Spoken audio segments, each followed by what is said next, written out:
السلام عليكم ورحمة الله وبركاته. فضلا قصر هذا مقال قرحبان مقال كداون سان وحا كداون سان محمد لحلة يوتيوب channel. فضلا هذه المقال كين سو قادو فضلا سبسكرايب شير كومنت.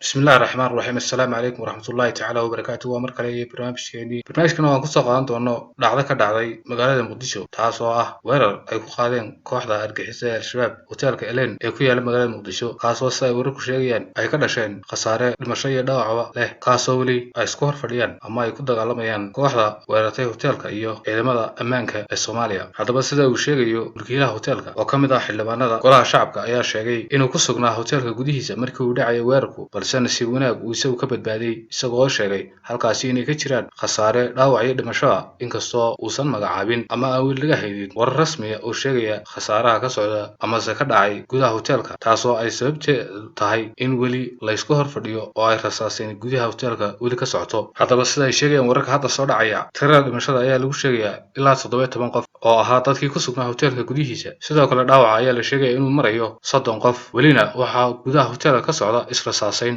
taasoo dhex maraysa maleeshiyada kooxda Al-Shabaab iyo ciidamada dawladda. Daawadayaal intaas waxaan ku soo gabagabeynaa wararka hordhaca ah ee ka soo baxaya hotelka Elite. Waxaan idinkaga tegaynaa sida ay nabadgelyo. Assalaamu calaykum waraxmatullaahi tacaala wabarakaatuh.